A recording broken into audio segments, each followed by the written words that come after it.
Hello everybody, it's Mike with the 1974 GMC Motorhome.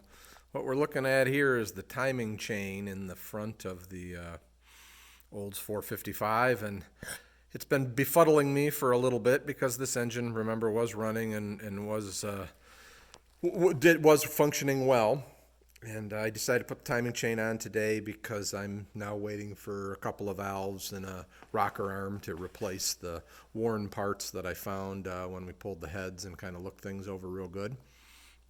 So what's been befuddling me is that, and again, I've worked on a lot of small block Chevys and a bunch of different engines, and almost always when the engine is in number one top dead center, the two timing marks are in line on the crank gear and on the cam gear. And you can see the little dot on the crank gear, but there's no dot on the cam gear. And when you look at the picture in the book, it kind of shows the two together, and you can see that this is the timing mark on the cam gear is pointing up. So basically, when whoever put this engine together, they put it together technically 180 out. Now, because it takes 2 revolutions of the crankshaft to match up with to completely revolve the camshaft, there is technically 2 spots that this could be installed, and that's why this is a running engine with these with it in this way. But I'm gonna go through the process to put it in correctly, or the way it should be in the book. So first thing is going to be to remove the existing timing chain and the existing timing chain gear. I'll try and set up the tripod for when I'm doing that so that you guys can see it. Usually the camshaft gear and everything comes off real easy. The gear on the crankshaft is often a press fit. We'll see how that goes. So I'm going to pause you for a bit and come back. All right, here we go. Get this old timing set off.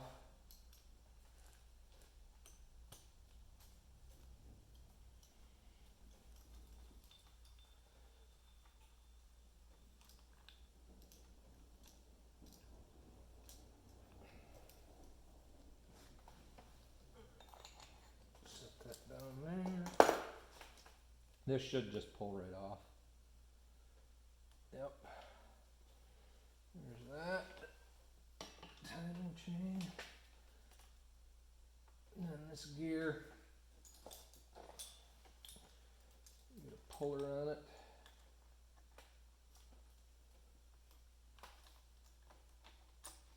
Now, in some of the books that I read, they said to take the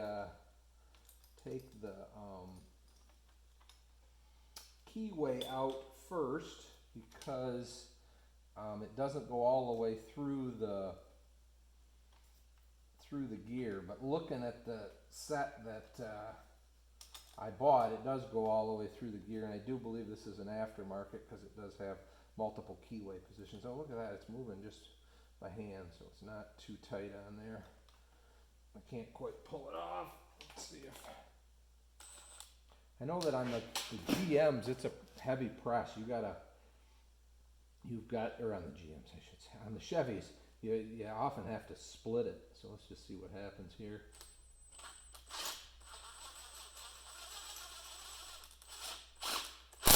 Oops.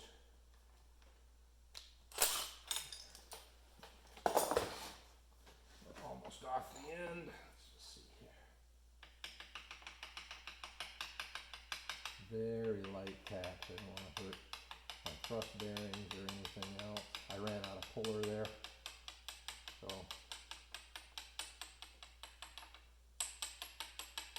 here we go. So there, that complete timing set is off. And it was pretty stretched. We'll see what happens. So now the other thing I'm going to have to do, I guess maybe I can do it with this gear, is because I plan on putting this on the correct way. I'm going to have to roll this camshaft up. Oops, caught in my distributors. Ooh, notice I did that. Well, kind of wound that up in the distributor, which I'll be pulling here in a little while. So we'll roll this around. This is where it should be with that timing mark at the bottom. We'll get it close to where it should be. And go from there.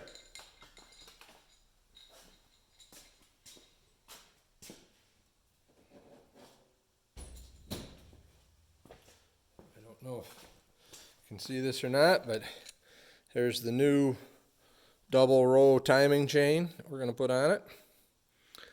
So first thing is the crank gear, and hopefully this one slides on as easily as the other one slid off. Otherwise I'll have to get my installation tool.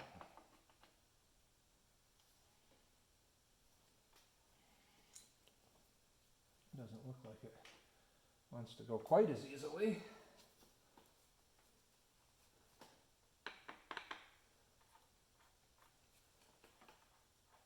Don't want to ever hit, drive it on. Little taps aren't going to hurt anything, but don't want to ever try and drive it on because you can damage your thrust bearings on the crankshaft. So I'm just going to see if this is just a...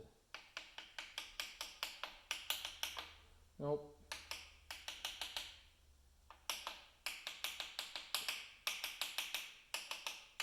Sometimes things just get a little bit out of alignment and keep you from going together, but that doesn't seem to be the case. So I'm going to get the installation tool. I'll be back in a bit. Okay, I've got my harmonic balancer installer / remover here, and so I'll just show you. Basically, this threads into the end of the crankshaft. Because what we're going to do is we're going to use this reaction thread as the reaction instead of the reacting against the bearings. So basically, this has a bearing in it. Put this on. I'm going to use this. This is pushing kind of on the teeth, which is not where I would normally do. I could probably do it with this right here. Either way is fine. I guess I'll do it that way. That's the smarter looking way to do it. So, but I don't think it's based on the way the other one came off. I don't think it's going to take a lot of force to go on, but we just want to be prepared here for whatever happens.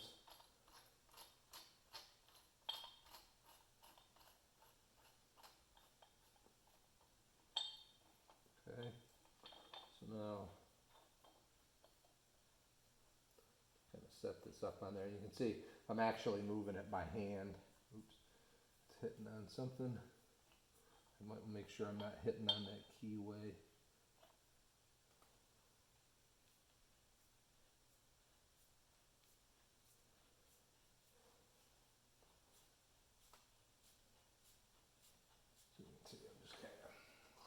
It's not taking a lot of force. I just wanted to make sure that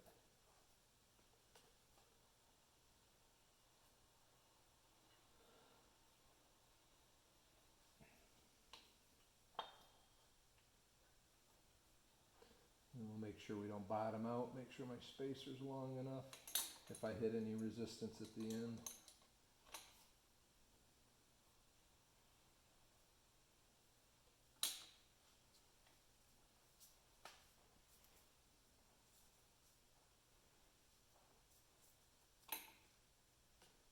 Like that, probably oughta.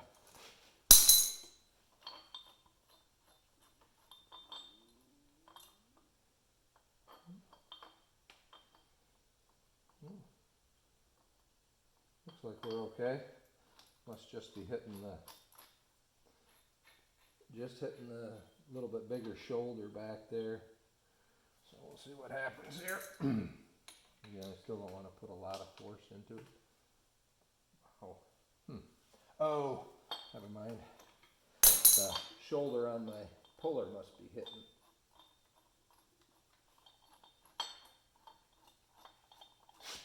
Oh, never mind, it's all the way on. I forgot about the shoulder on the back of it there, so that's all the way on.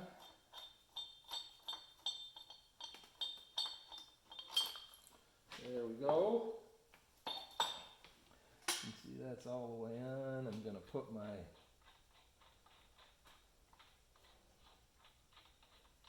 and this did have a 4 degrees advance, 4-degree retard timing on it, but we're just putting it on the stock way. Remember, we're not trying to make a hypo engine here. We're just trying to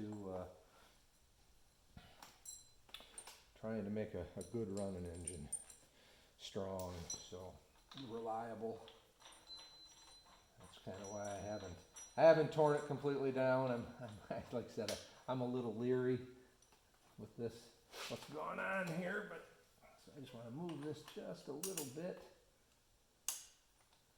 The crankshaft. Knew that was going to happen. It might not go back the other way. It won't go back the other way. We're going to have to go all the way around, which is okay at the moment.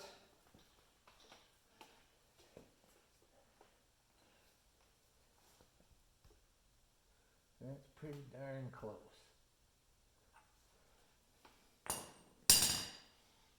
So here we got, there's our timing mark. There's our other timing mark. Basically the hope is that we're just going to slide this on. And it looks like I'm about a tooth off. It looks real good.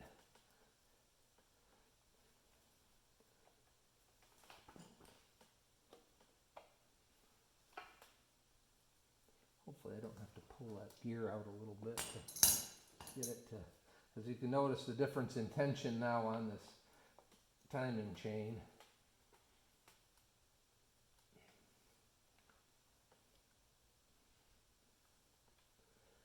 Guess perhaps I should have left that out a little bit.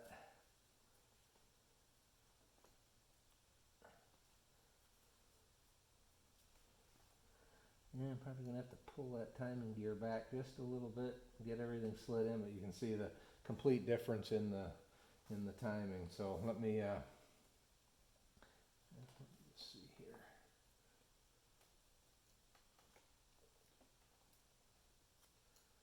Make sure it's not the,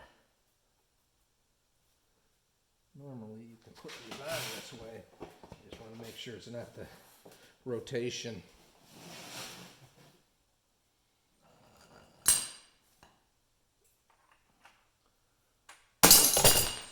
Sorry about that. You guys kind of got hit. Hopefully, make sure that's still looking where we want it looking. Yeah, not bad. Looks like it could be that pin is needs just a little rotation.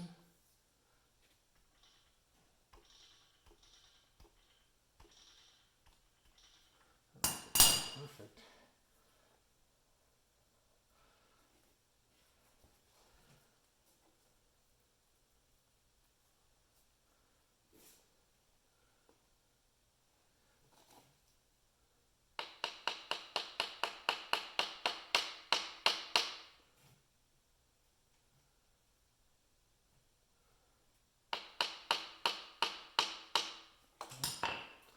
Guess let's try one thing first. Let's see if we can get on this cam and make sure it's not something there. Nope, that's pretty darn good.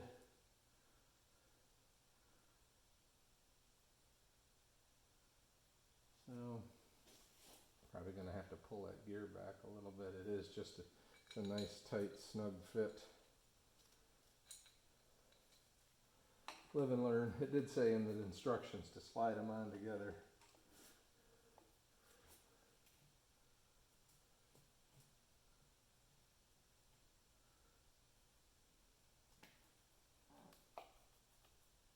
Yep, all right. Let me pull that gear back a little bit.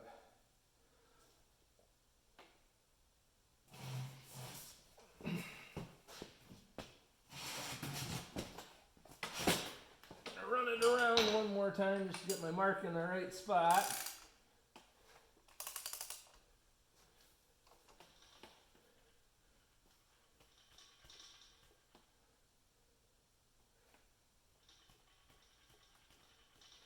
That looks good.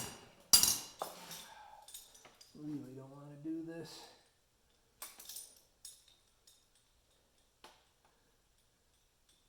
Hopefully it comes pretty easy.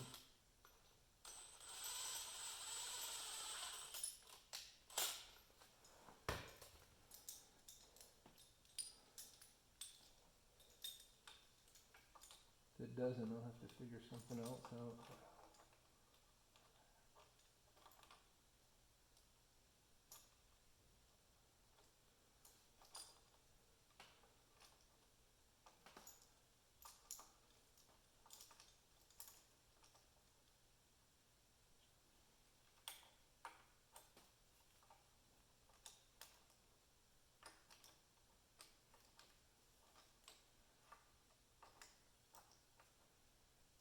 That's a mistake on my part.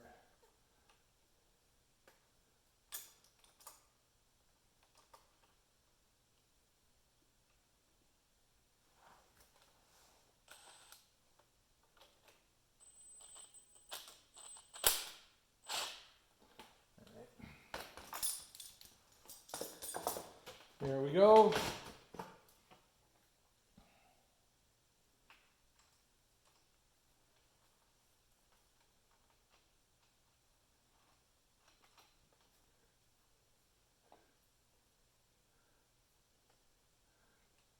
One more tooth.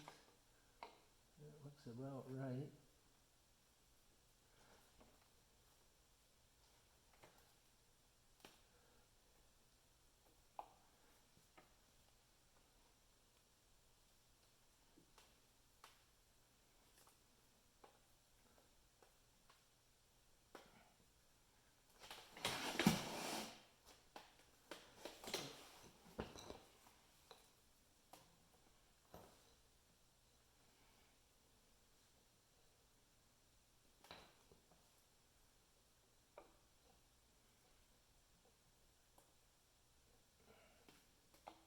There we go.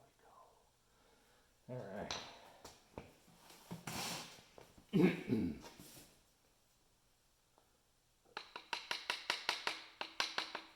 That is snug.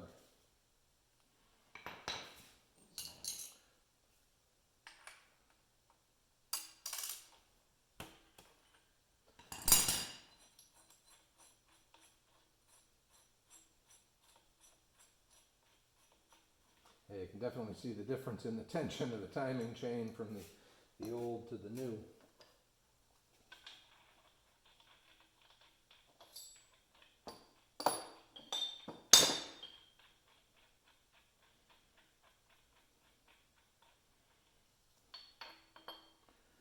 So we'll reinstall the installer and work the two together.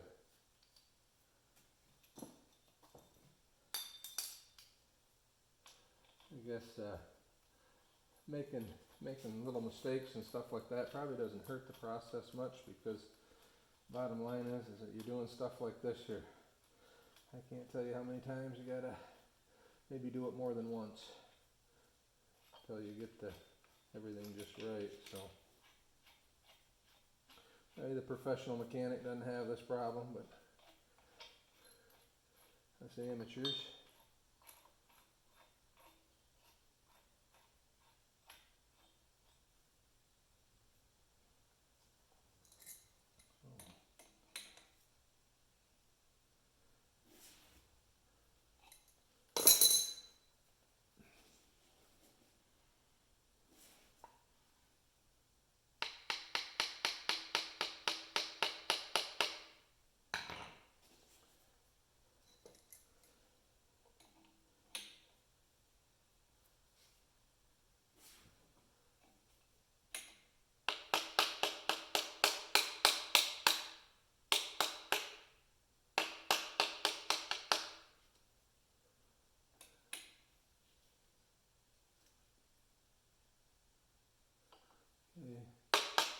They're both all the way home. You can see how much nicer a timing set we got.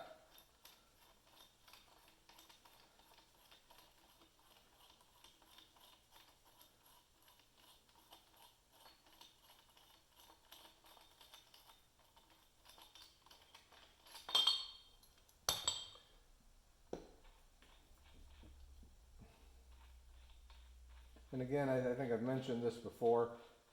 I own this puller because I guess in my mind I do enough of this type of work. But you can rent those pullers as well from AutoZone. Works out pretty well. I rent a lot of stuff, or I'll get a lot of the stuff that I don't use all the time. Rent it. So I am not going, I believe that we're going to use some Loctite on this. So this is the eccentric that drives the fuel pump. And so I'm going to put this together. I'm going to roll it around, and then I'll go figure out what the torque spec is and whether it needs Loctite or anything else. So for now, I'm just going to snug it up. Roll this around.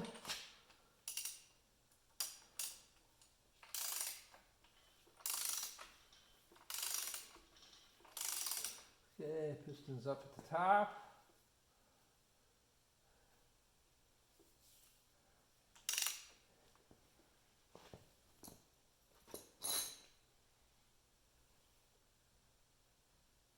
Pushing out the exhaust.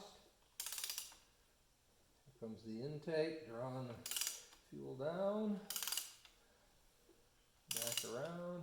When the piston hits the top, we should be pretty close to top dead center. And I'm just watching the lifters go up and down to tell me what's happening engine-wise. So,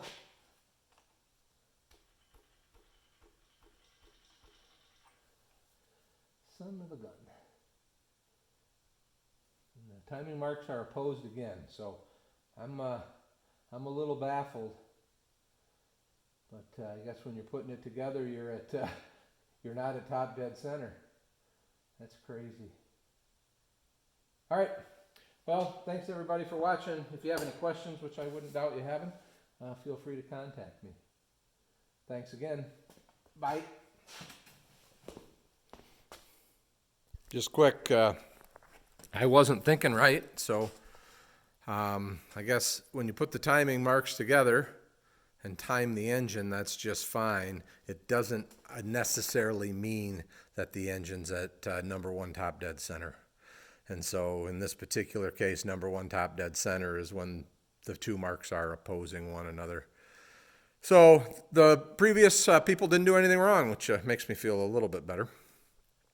So, like I said, I just watched it go around. You can see right now that the timing marks are together, just like you'd want them to be. But then if you look right here, down in the valley, you can see we're coming up on the exhaust stroke. So as we continue to roll the engine over, it'll pull exhaust gases in, and then it'll be on the compression stroke and it'll be at top dead center when those two marks are opposing. So, all right, everybody, have a great day. Still waiting on parts.